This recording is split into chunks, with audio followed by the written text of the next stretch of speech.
What's up guys, Jay back here with another video, and in this one we are going to be talking a little bit more about the 2022 F-250 Super Duty that I ordered. I want to elaborate a little bit more on some of the features that I ordered, and I actually got a couple updates in the last about week and a half that are really good and good signs for progress on the production of the truck. So I want to go over those with you guys as well as a couple of the concerns that I have, you know, just as things kind of progress with the order. As always guys, if you haven't subscribed to the channel yet, please do. We've had a huge uptick in subscribers over the last couple weeks.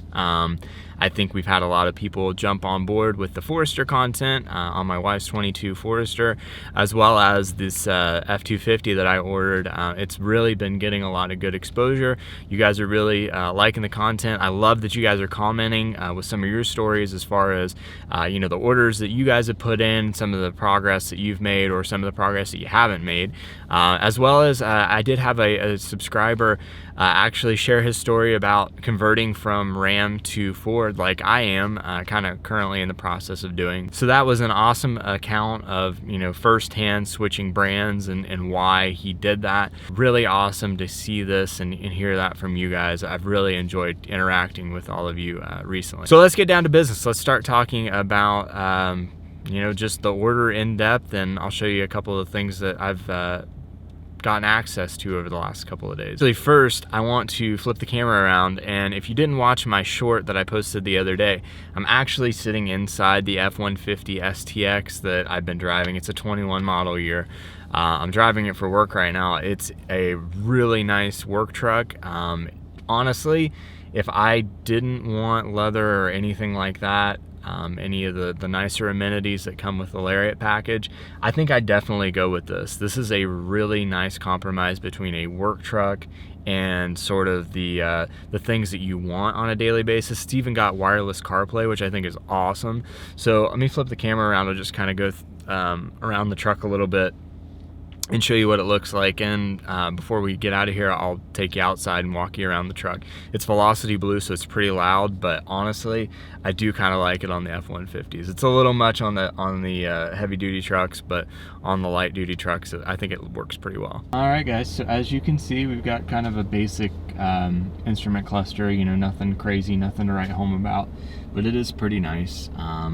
Power windows on the front two windows, you know, power adjustable mirrors, heated mirrors, but that's pretty much it. I do like the appointments on the interior of this one. I like that the hard plastics don't look cheap. They actually look pretty nice.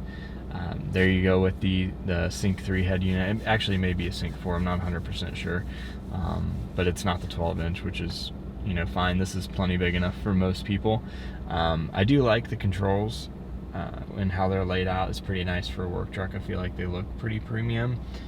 It doesn't have any wireless charging or anything like that, but it does have, you know, some ports for CarPlay and stuff like that. Like I said, we're wireless CarPlay right now. I don't have my phone plugged in or anything. It's just it's wireless, which is really nice. Nice center console. I do like the dash in the new gen trucks. Seats are pretty nice. As far as that goes, they are very comfortable. Not a lot of adjustment, but it is a work truck, so you're not going to get that. Pretty big back seat. Cargo space is really good back there. It is a 60/40 with the flat load floor in the back, which is really nice. And this does have the rubber floor, and so it's a carpet delete, which is pretty cool for a work truck. That's what I prefer. I considered adding that, or deleting that, I guess you could say, option with the Lariat that I ordered, but I figured I'd just go with carpet because that would probably help resale value. I don't think a lot of people are looking for that vinyl or rubber floor in a more luxury truck. So I opted against that, even though I think I would probably prefer it that way. All right guys, so let's get this window sticker pulled up, and you can see it there in all of its glory. This is kind of what we all wait for, and this is a huge turning point in the process for ordering these trucks, is actually getting the window sticker, having that be available on your order tracker, so you can look at this and you can see all the options that you had on the truck, what the total MSRP is.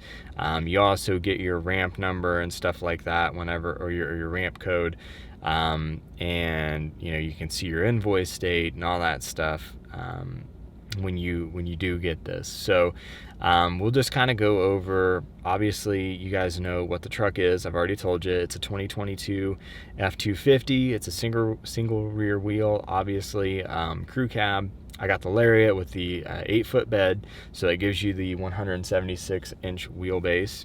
It's a 7.3 Godzilla, if you will.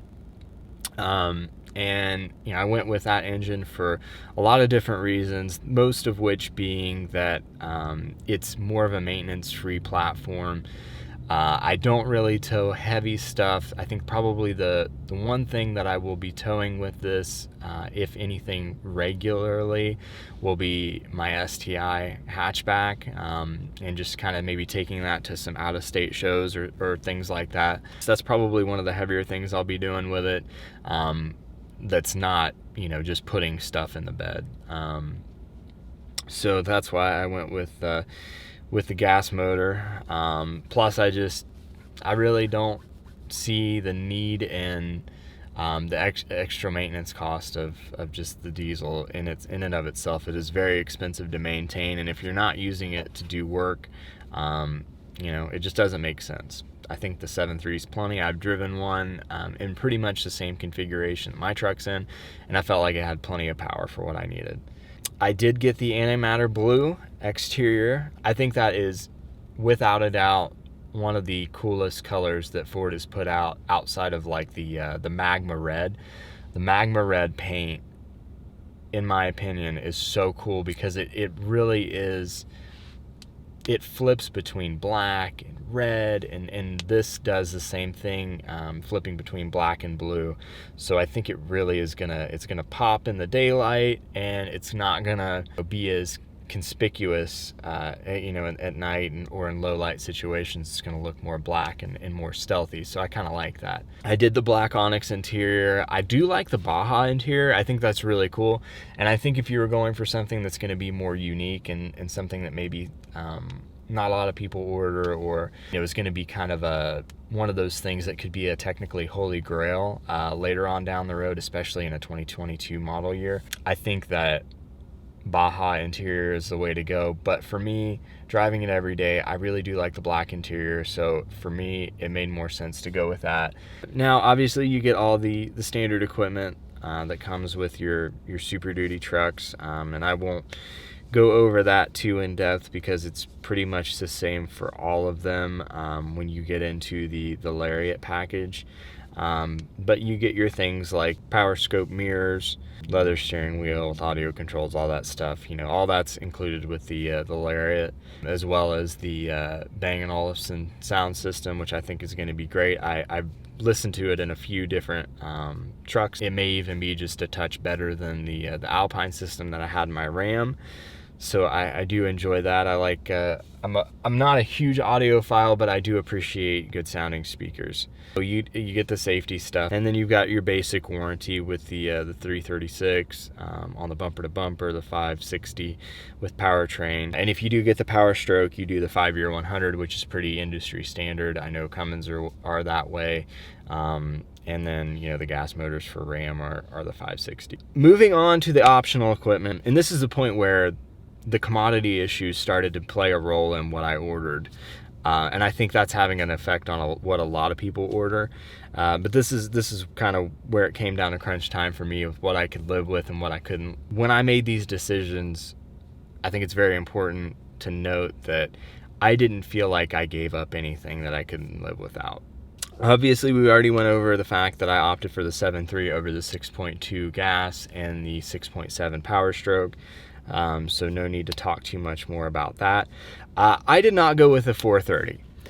And the biggest reason why I didn't go with a 430 is, I guess, fuel mileage. I'm not going to be towing enough that I'm going to feel like I have to have the 430. A lot of the miles that get put on this truck are going to be highway miles, unladen. So no, cargo in the bed and no trailer on the truck. It's going to give me the most mileage when I'm doing those highway drives. I drive a lot for work. I drive an hour to work and an hour from work, so 2 hours round trip. It's about 100 miles ish daily, I need something that's going to do a little bit better on fuel. Obviously I'm not buying the truck for fuel mileage, but if I can get a little bit more here and there, I'm definitely going to try to do that. I did get the black appearance package, and that is the one part of this truck that I think the most excited about, is just having the black appearance package. I wanted to do something similar to that with my my Ram 1500.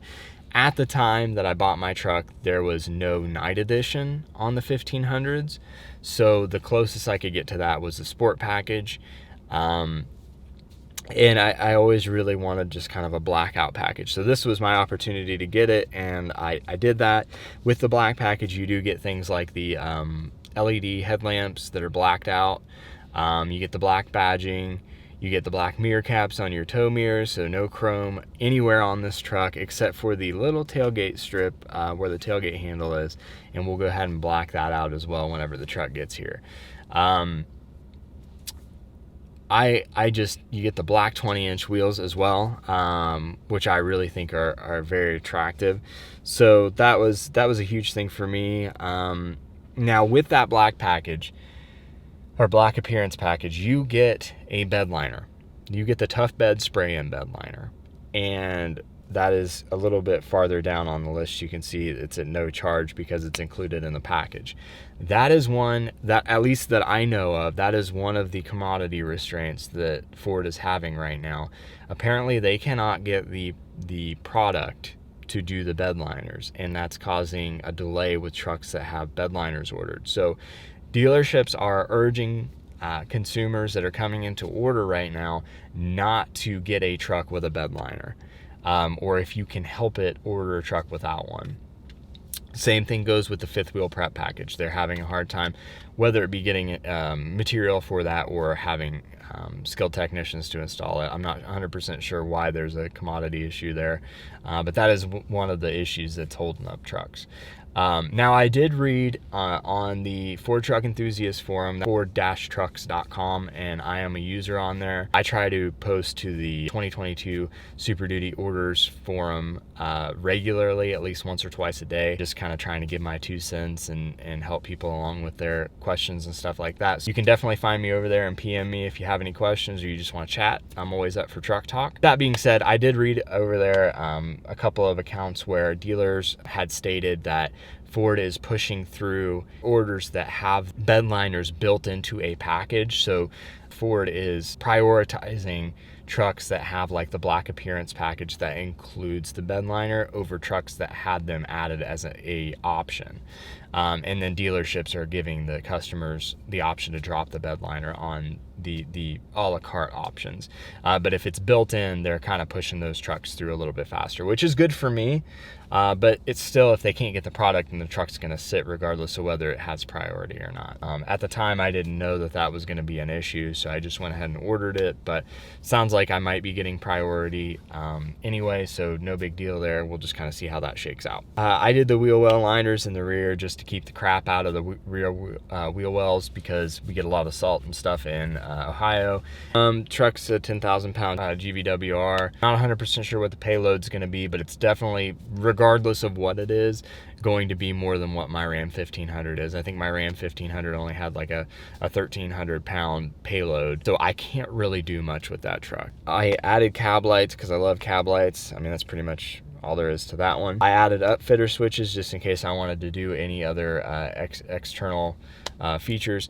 One of the things I had actually considered adding to the truck with those upfitter switches was an onboard air compressor. So if you guys have onboard air compressors mounted in your Super Duties, let me know which one you're using and why in the comments below. I'd love to have a conversation with you guys about that, because that's something I've kind of always wanted to do.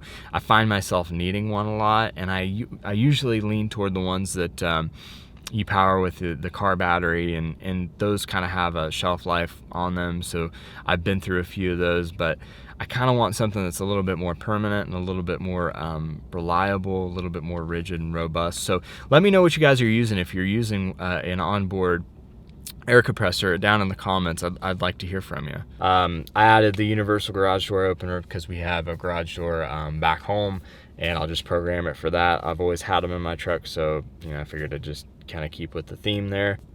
40 console, 40 front seat, so we don't have the jump seat in the middle. I want the full length floor console, which I mentioned is one of those things that I can't really live without in my last Ram video. So there's that. Instead of going with the Lariat value package to save a little bit of money, I found that the Lariat Ultimate package had a lot of the options that I really liked, which were the things like passive entry and keyless push button start. That was one of the things that I can't live without with my Ram. I have my hands full constantly whenever I go to get into the trucks. So having that keyless entry and just being able to put my hand behind the door handle and go and get in the truck is imperative to me. Lariat Ultimate package also gives you things like the tailgate step.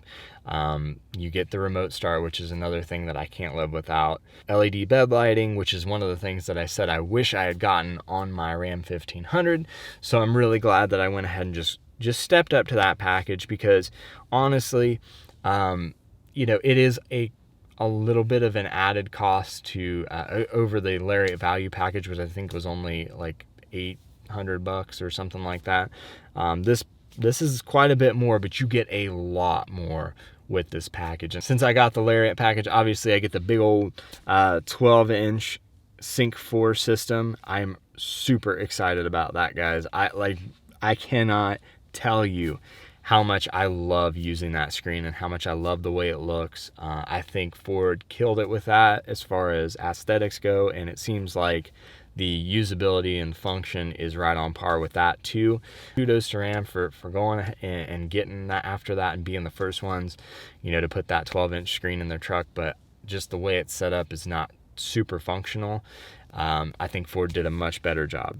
So that being said, getting over to the pricing and stuff, base price for the Lariat package is $55,325. I added about $10,000 worth of options, coming out to about $65,900, plus delivery and all that stuff, $1,600. My total MSRP ended up being $67,630 on the nose. This is another facet to the ordering process, is that a lot of us that ordered early on in 21 or a little bit later in 21 came up against a couple price increases that Ford had enacted during the process. So I got hit technically with one, but I almost got a second one. The window sticker that I have reflects I think it was a $1,200 or $1,300 price increase in December, and that happened a couple days after I ordered my truck. So I'm gonna talk to the dealership and see if I can get that waived under price protection. I think they'll probably do it, but I'm not 100% sure. And then there was another increase on February 15th, which was a week after my truck was invoiced, that I missed, and it is not calculated here, but that was another $1,000. So all said, I probably would have had, roughly about $2,500 worth of additional costs added to this truck from the time that I ordered it to the time that it was built. And there could still be another increase by the time that the truck actually arrives at the dealership. So that's something you do have to take into account when you're budgeting these trucks, is that there probably will be price increases along the way that you'll have to account for. So if you're ordering, if your budget's a $67,000 truck, let's say, that you're ordering, you have to kind of take into account that there could be a price increase that you may not be price protected for, because the dealership might fight you. They may say, no, we're not going to submit this to Ford and try to get reimbursed. We're not going to pass that along to you. So you do have to plan for that. So if that's something that you're going to be doing and you're looking at a long-term, you got a lot of options on your truck or whatever it may be, and it's going to take a while, kind of keep in mind that if you want to stay within that budget, you may have to order a lesser truck or take off a few options in the event that there may be a price increase. I'll show you my order preview form that had the original purchase price, or the original total MSRP for the truck. It was originally supposed to be $66,335. You're looking at the window sticker, it's $67,630.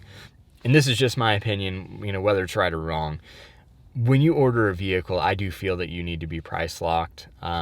You know, you have a budget in mind. When you order this vehicle, you should not have to take into account that there may be a price increase down the road while this truck is being built. It is not our fault that Ford's ordering system is a little bit clunky. You know, it's not our fault that these commodity restraints are coming up left and right. There are a lot of people that say, you know, it's just the cost of doing business.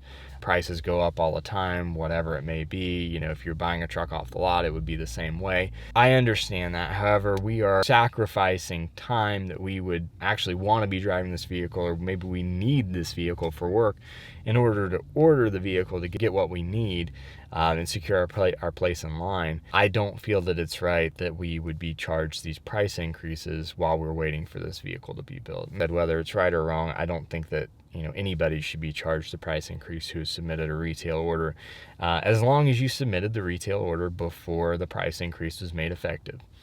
So with all that being said, guys, I have kind of stalled out as far as my process goes. It seems like things are just kind of waiting in limbo right now, which is okay. I'm not in a huge hurry to get the truck. Would I love to have the truck? Absolutely.